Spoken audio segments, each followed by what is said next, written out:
Hello and welcome to another video. These radiators belong to my TS200R. In this video I hope to be cleaning these radiators up, sandblasting and repainting them, and hopefully reinstalling them back onto the bike. So let's get straight into it.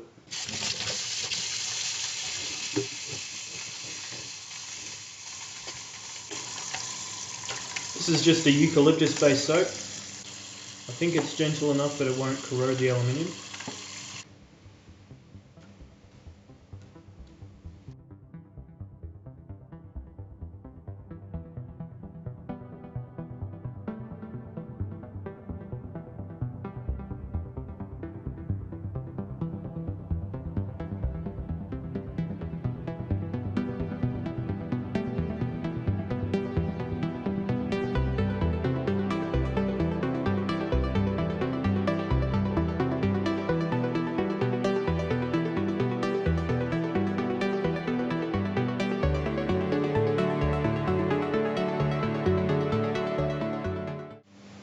Alright, so what I was doing there, if it wasn't clear on the video, I had just a scrubbing brush and I was going in the direction of the fins of the radiator, just scrubbing up and down, and that lets the bristles get in right in deep and pull all the dirt out. It looks like it's even had a bit of a straightening effect on the fins, but all the mud that was caked in there before is now gone, at least as far as the bristles could reach.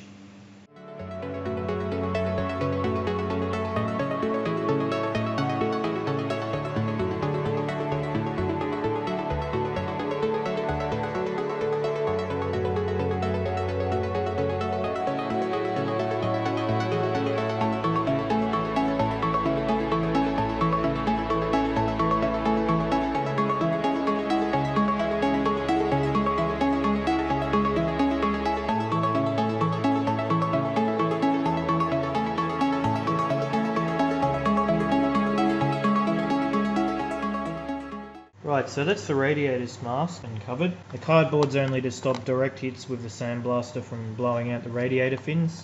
I'm not really worried if sand does get inside it because I can just wash it out. I've got masking tape shoved inside the openings as well as over the top, just as 2 layers of protection. So we should be right to put these in the sandblaster. I'm going to sandblast the tanks and the sides.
Right, so the larger of the two sandblasted alright. There's only a few places where there was little bits of paint that wouldn't come off. I'm guessing that this radiator's had the paint removed in the past, and there's remnants of the stock paint where I just blasted off someone else's respray. I'm guessing that's the reason why the sandblaster it struggled to remove the paint off of this radiator, so I just left it on there.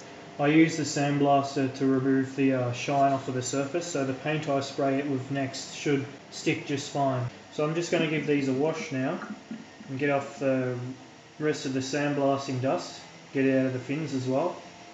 And then they should be ready for just a spray with the paint. I'm not worried about the surface finish because these are just radiators. They're going to be hidden behind the shroud, but I want them to be at least respectable, the same as the fuel tank. Right, so I'll just give these a rinse while the washing machine's trying to fly away.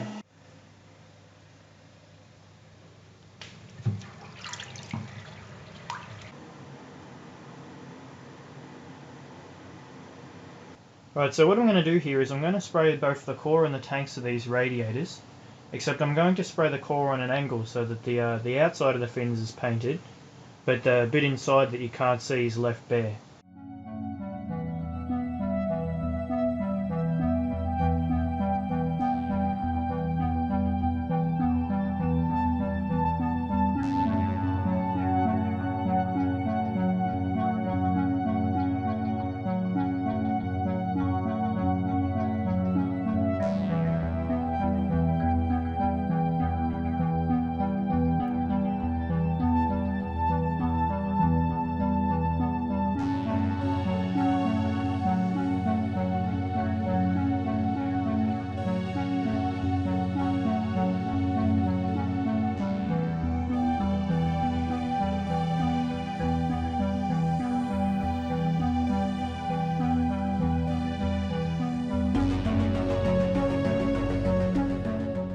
Looks like the new paint's had a bit of a reaction on the smaller radiator in some places with the old paint.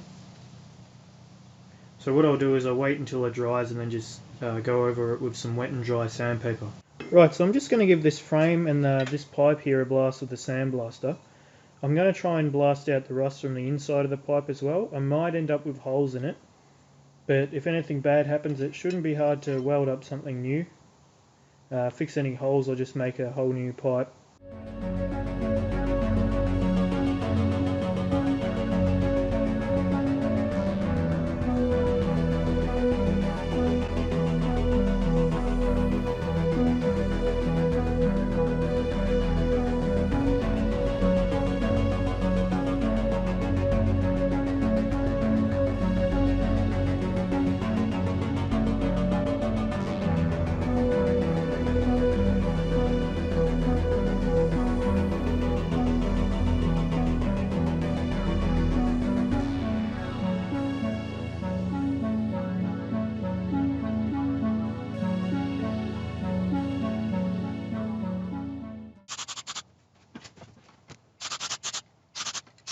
Right, so this is the radiator that had the dodgy paint on one of its tanks.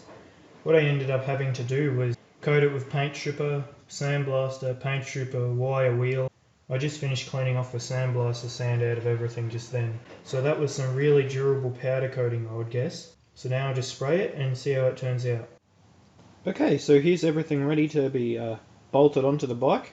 I sprayed the frame off camera, as well as this little reservoir here.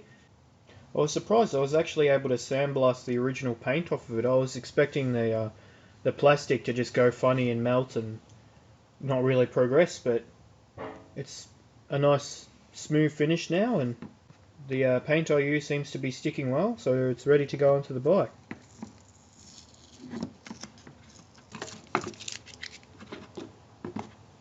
Now it's ready. Okay, so here we are in the shed of darkness, with everything we need to proceed ahead. So we've got Allen keys for installing shiny new cap heads, tap in case the cap heads decide they don't want to go, flat screwdriver for the hose clamps, little hose clamps for the expansion tank reservoir, aforementioned shiny cap heads, old but still malleable hoses, freshly resprayed reservoir, and all the hose clamps one may ever need. So I guess I better get to it then.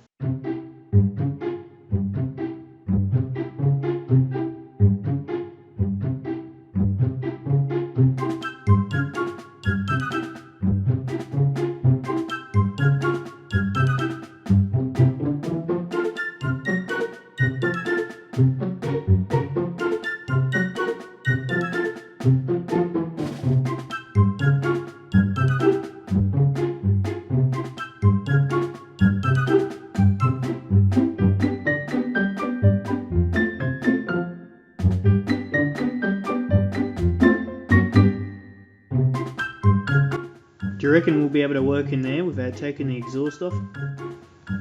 Well, I got the hose on, but I couldn't get the clamps in with it. So now I've got to do them separately. That's going to be even harder. So it turns out, if you actually put things together in the right order, things go together really easily.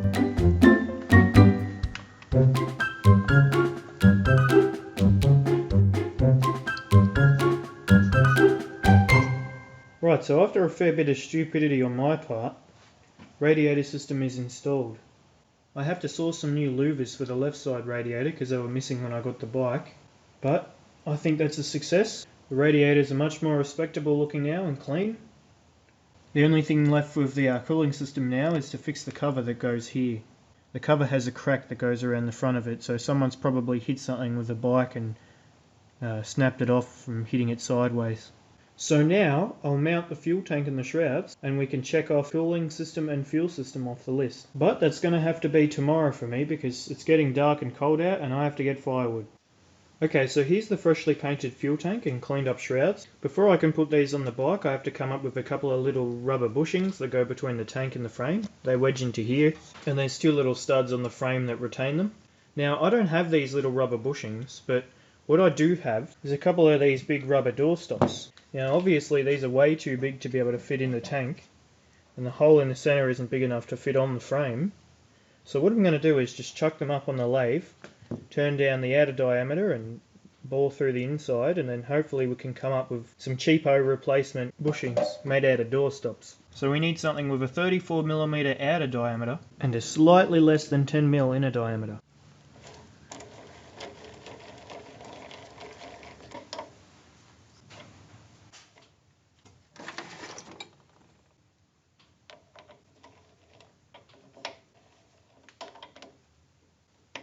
Inverse jaws engaged.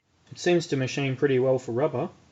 I was expecting just the tool to catch and then pull it out of the jaws, but everything's going well so far, making a nice mess. Unfortunately, I don't really have a way of recording the lathe properly, so what I might have to do is just hold the camera one hand and operate the lathe with the other. I really don't like doing that, but I don't have much choice.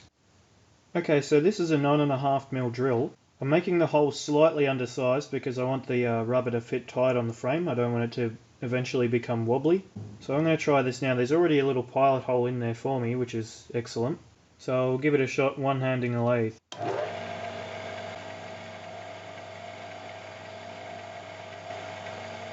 Okay, so back to standard jaws. After putting that hole in the middle, I was able to clamp the rubber in with some hardware, just to get it away from the jaws. So now, just as a demonstration of what I'm doing, I know this isn't running true. I honestly don't care because it's just a rubber bushing. If I was working on an aluminium or steel part, things would be completely different.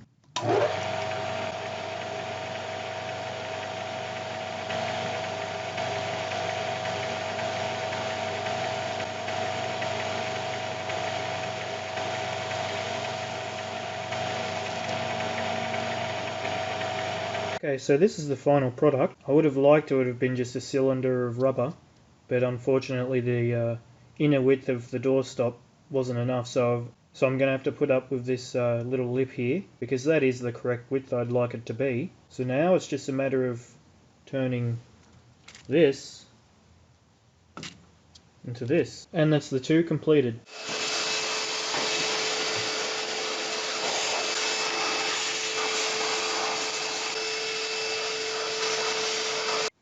I'm sorry I couldn't get more footage of the machining process, but I can't really do it safely with the recording equipment I have at the moment. Okay, so that's the tank rubbers installed. So that's the tank installed.